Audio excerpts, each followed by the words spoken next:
The most important thing happening in the Bashi Channel right now is not the Coast Guard ships. It is not the patrols. It is not even the exercises.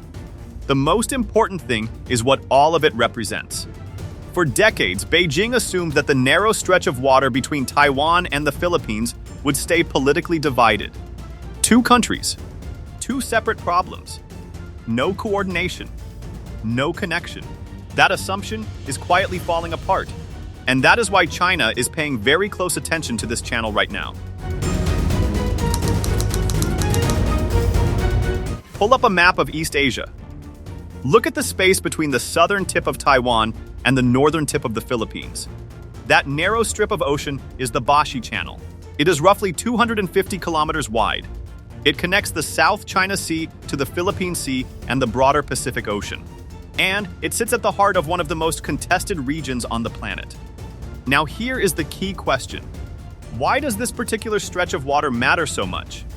The answer comes down to geography. Most maps make the Pacific look open and free. But for China's Navy, it is not. China's coastline opens onto enclosed, shallow seas. To reach the deeper Pacific Ocean, Chinese ships and submarines must pass through a limited number of gateways. These gateways are called choke points. The Bashi Channel is one of the most important choke points in the world. The Luzon Strait, which includes the Bashi Channel, drops to depths exceeding 5,000 meters in places. That depth is critical. It gives submarines room to operate quietly, without being easily detected from above. This is why Chinese nuclear submarines, carrier groups, surveillance ships, and surface vessels have all transited this channel repeatedly over the years. If you control what happens in the Bashi Channel, you have a major say in what China's Navy can and cannot do in the Pacific.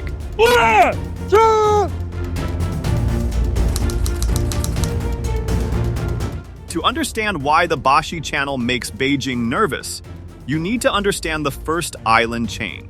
The first island chain is a line of islands stretching from Japan in the north, down through Taiwan, the Philippines, and towards Southeast Asia. It was a concept developed by American strategists during the Cold War. The idea was simple. These islands form a natural barrier, a wall of geography that separates China's coastal seas from the open Pacific. From China's perspective, this wall is a problem. A navy that cannot freely cross the first island chain cannot fully project power. It cannot protect its trade routes. It cannot threaten distant targets. It cannot deter an adversary coming from the east. This is why China has been working so hard to build a true blue water navy, one that can operate far beyond its own coastline. And to do that, China's ships must pass through the choke points in that island chain. The Bashi Channel is one of those choke points. In fact, analysts at the Royal United Services Institute in London have noted that Chinese submarines can only leave the first island chain through passages like the Bashi Channel, because most other routes are too shallow for safe submarine operations. China's constrained geography, which means that submarines can only leave the first island chain through choke points like the Bashi Channel, further limits Chinese submarine operations. Royal United Services Institute 2025 China has been responding to this problem by pushing harder. The PLAN, which stands for People's Liberation Army Navy, has grown into the world's largest navy by number of vessels, with over 370 ships compared to roughly 290 in the US Navy. Carrier strike groups built around the Liaoning, Shandong, and the newer Fujian carrier have begun operating beyond the first island chain with increasing regularity. But bigger does not mean freer. Every time a Chinese carrier group transits toward the Pacific, it passes through a corridor that others are watching. And lately, more and more eyes are watching the Bashi Channel. In late 2024 and into 2025, something unusual happened. Philippine and Taiwanese Coast Guard vessels began patrolling together in the Bashi Channel. Not a formal alliance, not a military treaty, just practical cooperation between two Coast Guard forces operating in overlapping waters. But the symbolism went far beyond the patrol itself. Taiwan exists in one of the most unusual political situations in the world. China insists Taiwan is a Chinese province. Because of this, most countries cannot officially recognize Taiwan or sign formal military agreements with it. Taiwan operates in a kind of diplomatic gray zone, where everything real must be done quietly. So when the Philippines began patrolling alongside Taiwan's Coast Guard, it was not just a maritime event, it was a political signal. Manila was saying, without saying it out loud, that it is willing to treat Taiwan as a practical partner. To be clear about what this is and is not, this is not a military alliance. There is no defense pact. There is no joint command. But there is growing operational familiarity. And in geopolitics, operational familiarity is the foundation from which alliances are eventually built. It went further. Taiwan also sent Navy and Marine Corps personnel to observe the 2025 Commandog Joint Exercise led by U.S. and Philippine Marines. Taiwanese officers participated in tabletop planning sessions. According to officials and advisors cited by the Washington Post, Filipino academics attended closed-door forums with top Taiwanese generals in early 2025. Our security and military cooperation with the Philippines is going to get closer and closer. Taiwanese government advisor Washington Post, 2025 and February 2026, the Philippines, United States, and Japan conducted joint aerial exercises directly over the Bashi Channel. It was the first time that multinational military exercises of this kind had expanded beyond the South China Sea into this corridor. China's People's Liberation Army Southern Theater Command reacted angrily, accusing the Philippines of disrupting regional peace. None of this happened by accident. The Philippines under President Ferdinand Marcos Jr. has made a deliberate choice to build a wider network of security partnerships. The reason is simple. The Philippines has been under sustained maritime pressure from China for years. Around Second Thomas Shoal and in the West Philippine Sea, Philippine supply missions have been hit with water cannons. Filipino sailors have been injured. Coast Guard vessels have been surrounded and harassed. The confrontations have become more frequent and more aggressive. Manila concluded that a single security relationship, even a strong one with the United States, was not enough. The Philippines needed depth. It needed multiple partnerships that could reinforce each other. The results have come quickly.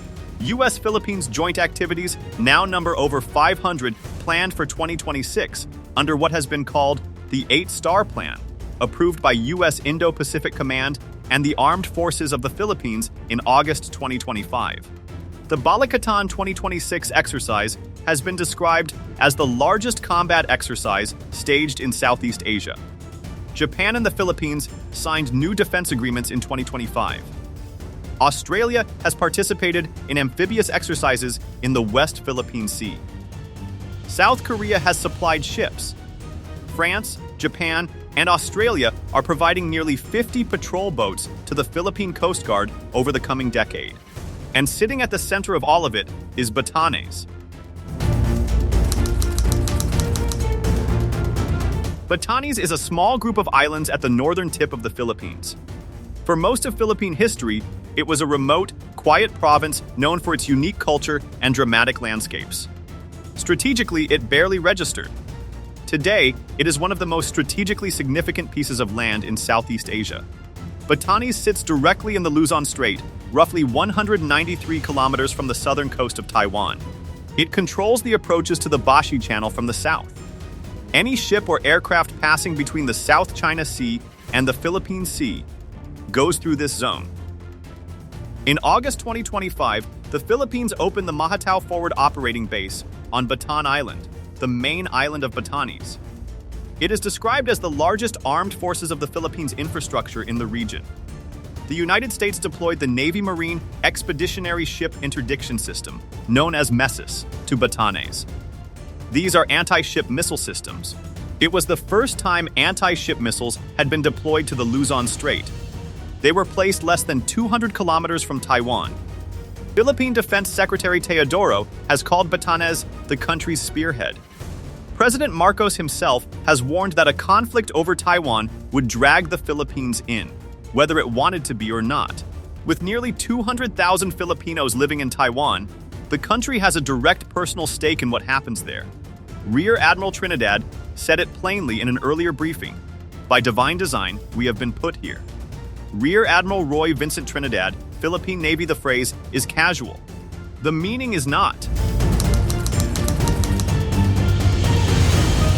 China does not face one powerful adversary in the Bashi Channel. What it faces is something potentially harder to deal with: a network. Think about what has assembled around this corridor in just the past 2 years. The United States and the Philippines have formalized over 500 joint military activities for 2026. Japan has signed new defense agreements with Manila and deployed forces in Balikatan exercises. Australia has joined amphibious exercises in Philippine waters. Taiwan has participated in tabletop exercises with Philippine and American officers. Anti-ship missiles have been deployed to Batanes for the first time. Philippine and Taiwanese coast guards have conducted joint patrols in the Bashi Channel itself. No single partnership changes everything, but the combination of partnerships creates something larger. It creates overlapping zones of coverage. Information sharing. Mutual familiarity.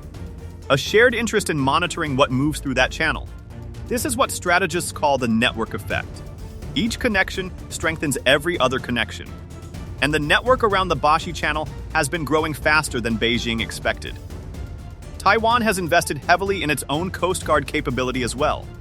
Under a $3.3 billion program launched by the previous Tsai Ing-wen administration, Taiwan is equipping its Coast Guard with over 100 patrol vessels by 2027. The newest class, the Anping class, carries anti-ship missiles. Taiwan's latest high-latitude patrol vessels, the Soraya class, are built with a range exceeding 10,000 nautical miles, specifically suited for operations in the Bashi Channel and the Pacific. China is now caught in a classic strategic problem. When a country sees its neighbors strengthening their security ties, it has two basic choices. It can ignore it and hope the trend reverses. Or it can push back, using pressure and confrontation to send a message. Beijing has largely chosen the second path. China's Coast Guard vessels have been seen operating in the Bashi Channel. China's military exercises, including the December 2025 Justice Mission 2025 drill ordered by Xi Jinping, have included operations in the Luzon Strait. The PLA Southern Theater Command has issued strong statements criticizing every joint exercise and patrol that takes place in the channel. But here is the problem with that approach. Every time China increases pressure, its neighbors respond by strengthening their own ties. Japan increases its cooperation with the Philippines. The Philippines deepens its relationship with Taiwan. Taiwan accelerates its Coast Guard buildup. Australia joins more exercises. The network grows tighter. This is the security dilemma in its clearest form. The more aggressively China acts to protect its access to the Bashi Channel, the more it motivates others to monitor and complicate that access. War over Taiwan will drag the Philippines kicking and screaming into the conflict. President Ferdinand Marcos Jr. Philippines, 2024. Marcos made that statement not as a threat, but as a warning. The Philippines did not go looking for a conflict with China. It found itself at the center of one because of its geography. And it has responded by making sure it is not alone. Let us come back to where we started. A handful of Coast Guard vessels patrolling a stretch of ocean does not change the balance of power. That is true. A forward operating base on a small island does not win a war. That is also true. A joint aerial exercise over the Bashi Channel does not rewrite the rules of the region. Still true. But taken together, these events tell a different story. The political geography around the Bashi Channel is changing. The Philippines and Taiwan are becoming more connected. The Philippines is becoming more integrated with Japan, Australia, and the United States. One of China's most critical maritime gateways, the passage its navy must use to reach the Pacific, is increasingly watched by countries that share deep concerns about Beijing's growing power. The Coast Guard patrols are simply the most visible sign of that change. The real shift is happening underneath. In tabletop exercises, in closed-door forums, in defense agreements and patrol vessel deliveries and base inaugurations on remote islands.